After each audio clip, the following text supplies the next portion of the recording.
नमस्कार मित्रांनो. भरपूर मेसेज येत होतं की एम-एस-एफ जॉइन करू का नको दादा म्हणून. तर मित्रांनो, एम-एस-एफ जॉइन कोणी करायचं आणि कोणी नको, तर ते मी ह्या व्हिडिओमध्ये सांगणार आहे.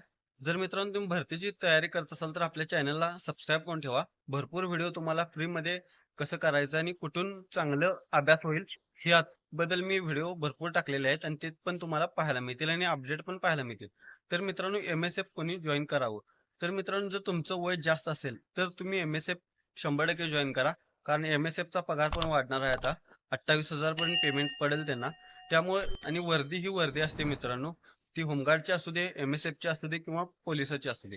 ती पण नोकरी चांगलीच आहे आणि येणाऱ्या काळात त्यांचा 100% पगार पण वाढत्याला आपल्याला बघायला मिळेल. परिपत्रक ते तयार झालेले आहेत.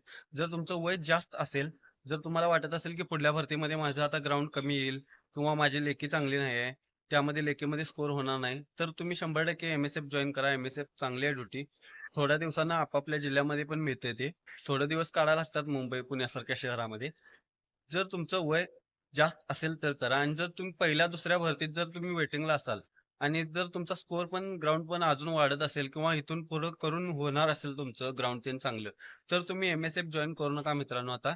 कारण तुम्ही येणाऱ्या भरतीकडे लक्ष द्या. येणारी भरती डिसेंबरच्या आसपास येईल आणि जरी नाही झाली तरी पण आणि परत वेटिंगला राहिलात तरी पण एम-एस-एफचा कॉल हा येत असतो सारखं.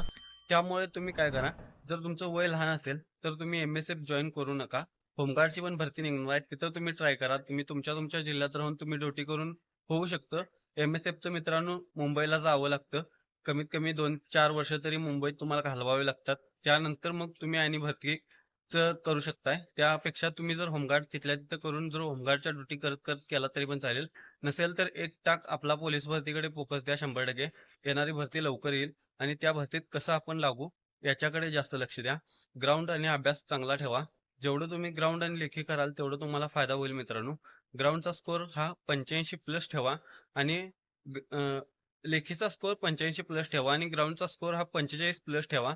100% तुम्ही कोणत्या पण जिल्ह्यात फॉर्म भरला तरी पण भरती होईल आणि फॉर्म भरताना व्यवस्थित भरा चांगल्या ठिकाणी. त्याचा तुम्हाला फायदा होईल मित्रांनो आणि तो मी कुठं कसा टाकायचा ते ज्यावेळेला जागा निघतील त्यावेळेला सांगतो. आणि भरपूर जिल्ह्यांच्या रिक्त जागा पण येत आहेत. त्यामुळे येणारी भरती लवकर येईल आणि तुम्ही आहे असं तयारीत राहा. तुम्हाला येणाऱ्या भरतीसाठी शुभेच्छा. मित्रांनो, व्हिडिओ आवडला तर व्हिडिओला लाईक करा आणि चॅनलला सबस्क्राईब करा.